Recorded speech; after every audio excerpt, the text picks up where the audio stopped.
Hello, and welcome to this week's Movie Math, where, to be fair to Hollywood, it's tough to make a movie. There are so many opportunities for things to go wrong, from development to production to release.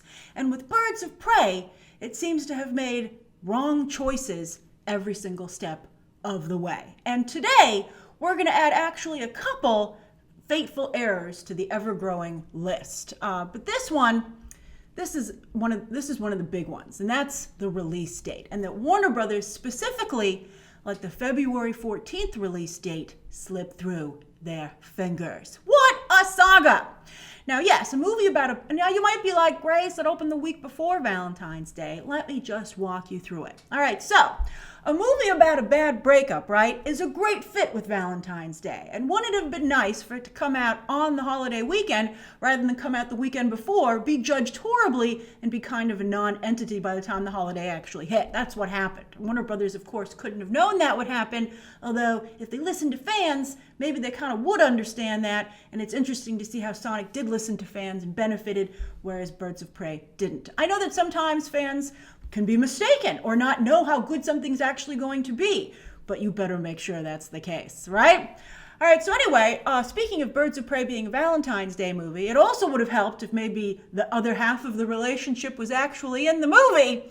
If you'd like to see how that's well executed, look at the concurrent Harley Quinn animated series, which is amazing. It's so good, but it's stuck behind that DC Universe paywall, and hopefully we'll get out from behind that sooner rather than later.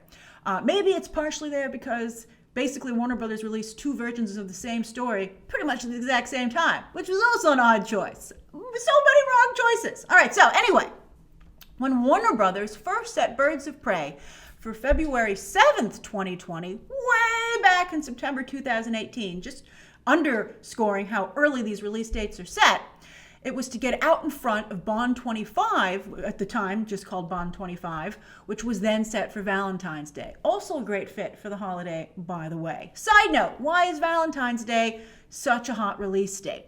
Well, not only is going to the movies a hot and easy date night idea, not only for couples, but also families where kids are part of the Valentine's Day activity, sometimes even choosing what those activities are, right? I think that's hilarious. I think a lot of people went to see Sonic for Valentine's Day and their kids had a great time. Valentine's Day is big for kids. When you go out to the store, you see all the Valentines that are marketed towards kids for them to give to their classmates. Valentine's Day is a big holiday for all ages. And it's also a great activity even for singles for the holidays, just for Valentine's Day. If you're single, go out with your friends, catch a movie, right? Plus, sometimes when the planets align, it pairs up with President's Day for a 4-day weekend encompassing not one, but 2 holidays. Oh my gosh. This happened for the first Deadpool back in 2016, which was cleverly advertised, hilariously so, as a Valentine's Day movie. And also, because people they didn't realize the extent that the R rating was, and so a lot of people did take their kids to see Deadpool, the first Deadpool, which was very interesting. A lot of walkouts from what I heard from you guys. But anyway, this also happened the year before with the first 50 Shades of Grey and the first Kingsman. Kingsman, in fact, is going to come back into this conversation in just a moment. Now, this hallowed weekend, to be fair, ain't a magic bullet. Plenty of films haven't been able to do well here, despite every opportunity to do well. But again, since Birds of Prey knew its release date before it began filming in January 2019, and this February 7th date was picked in September 2018, you would think that while they were doing the film, they would have played up the Valentine's Day angle, right? And been like, since we want people to see this for Valentine's Day, that should be a big part of the movie. It surely would have helped, right? Maybe not opening, because again, it was judged and taken out of contention because, the weekend before. But still, I think it should have played up the Valentine's Day angle, and maybe some people would have been like, it doesn't appeal to me. I've heard bad things, but it's Valentine's Day themed. Let's go. All right, so in February 2019, a month into Birds of Prey's filming, right, Bond 25 had to move to early April. Nobody knows why. And it's an odd date for a blockbuster, but it was the only space left that late in the game. Again, release dates are reserved so far in advance, as the summer was already booked solid. Besides, Fast and Furious movies have managed to make April work, like really work. We'll see how No Time to Die does. But at that point, still a year from release, it's not like they couldn't make the new release date, it's actually a week later. Birds of Prey should have taken that Bond spot immediately, but it didn't. Instead, Fox's, just Fox's at the time, the Kingsman called dibs. Itself being pushed back to make room for Ford v. Ferrari that November. Now, Ford v. Ferrari didn't end up doing much with that original release date, box office or awards-wise, and maybe, the Kingsman shouldn't have been pushed. And it was pushed again, though, with Disney eventually moving it back even further to the wastelands of September 2020. What's wrong with the movie? It looks okay to me. I don't know why nobody wants to release it. Anyway, at that point, Birds of Prey was like, well, let's stay where we are, because now Fox's The King's Man has taken the Valentine's Day weekend. But then, fast forward to May 2019, and Sonic desperately needs a new release date because it has to redo all of its visual effects. And what do you know? There's the Valentine's Day, President's Day double weekend, right? And they go, well, we're a family film. We can take on The King's Man. We think there's room for both of us. So Sonic boldly takes the date alongside The King's Man, and of course The King's Man then bailed on the date, making Sonic the only major release. Oh, wow. So when you think about it again, Sonic has made every right choice that Birds of Prey should have made.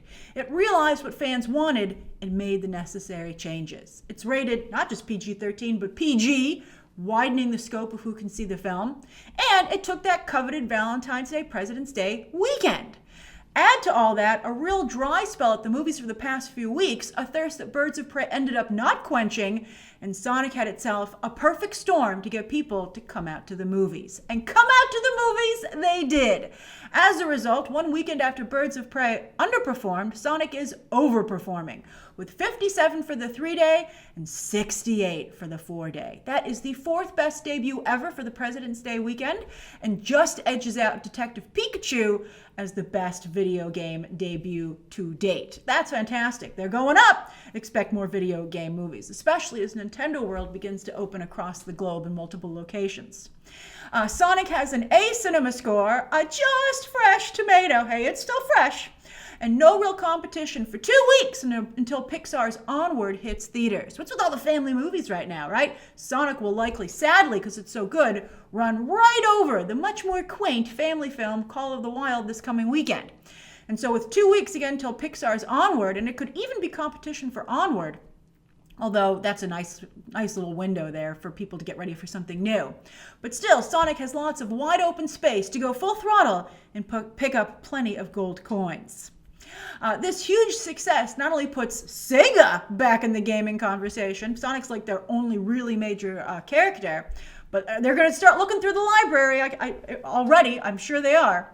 But it's a tremendous comeback for Jim Carrey, who hasn't had a movie open this big since Bruce Almighty way back in 2003. Wow! Paramount, I'm sure, is already fast-tracking a sequel to this movie, and Kidding is still inexplicably on the air. But otherwise, Carrey's dance card is wide open, so you can certainly expect him to sign some kind of big deal off of this in the coming weeks, as he's proven that in the right role, remember, that's the thing about movie stars. They don't always click at the box office, but when they're in the right role, Paul Newman said this famous quote, "In the right role, they are priceless." And Jim Carrey can still sell tickets when cast correctly. Now, as for Birds of Prey, it fell 48% in its second weekend. And to be fair, it's nice that it was lower than 50%. That's nice. And by the end of its holiday weekend, it will be up to just 61.6 million domestic. Shazam was almost at the century mark at the end of its second weekend. But still, even though it was much further ahead of Birds of Prey at this point, it only made it to 140 million domestic. Instead, as I've been tweeting, Birds of Prey is actually performing more along the lines of Blade Runner 2049, also from Warner Brothers, another niche story trying to be a blockbuster, also rated R, and also starring an actor who can't sell tickets. Blade Runner 2049 never even made it to the century mark domestic, but Birds of Prey is a comic book movie, and this weekend, fans got the hashtag reasons to support Birds of Prey trending. So I suspect it will finish somewhere in between Blade Runner 2049 and Shazam, domestically and worldwide. The trades are saying that Birds of Prey needs to hit 300 million to break even. A lot of you, well, you guys do because you watch Movie Math, but on social media, we're seeing a lot of people who simply don't understand the economics of Hollywood. A movie, again, the budget does not count prints and advertising. Well, since movies are distributed digitally these days, it's really just advertising, but those advertising costs are quite high, at least 100 million for a major film. So then you have to factor that into the budget. And then you have to remember that at the end of the day, the studio really only gets half of the worldwide box office because they have to pay all the theaters across the globe. They have to share the dividends. So that's how you figure it out. And a lot of people don't seem to realize that. But the break-even number for Birds of Prey is 300 million. And that's pretty low. That's good. They kept it low. And right now it's about halfway there. But even if it does manage to just break even, that's not even turn a profit. Although, of course, there's always the ancillary market. Whew, thank goodness for the ancillary market.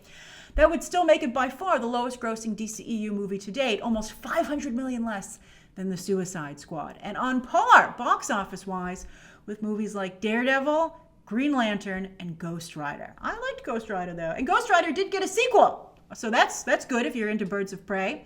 And Birds of Prey is on track to do better than Watchmen, also rated R and respected by many, thanks to stronger overseas numbers. Margot Robbie's Harley Quinn is already filming James Gunn's The Suicide Squad, so she's got her parachute movie. But I see a small screen future for Black Canary, Huntress, and Montoya. And there ain't nothing wrong with that. I think they would really do well there. As for a Gotham City Sirens movie, many of you are like, but Grace, I don't really care about Birds of Prey. I just want a Gotham City Sirens movie. Is that still possible? Well, I think when it comes to that, or even an A-Force movie, it's been proven now, at least for now, that movies without strong supporting male roles just don't work. So for a Gotham, I don't know how you would fix A-Force. I don't think you could do an all-female team, quite frankly. But for Gotham City Sirens, luckily they're a group of villains. So you could have them go up against Batman or Nightwing, or even take on Joker. And as long as those male characters, whoever they were opposite, held his own and wasn't humiliated, big problems for Birds of Prey, I could see that as a potential path forward for Gotham City Sirens. And it's only path forward, I think, at the moment. Now, back to new releases. With the Valentine's Day, President's Day weekend alignment coming into focus, and so big for moviegoing, other studios did try to get in here as well, with middling effect. Fantasy Island and The Photograph basically tied, but Fantasy Island was hit hard on the scoring front, and is likely not long for the box office. Downhill, a shameless remake of the 2014 Swedish film Force Majeure, very good film, I highly recommend it.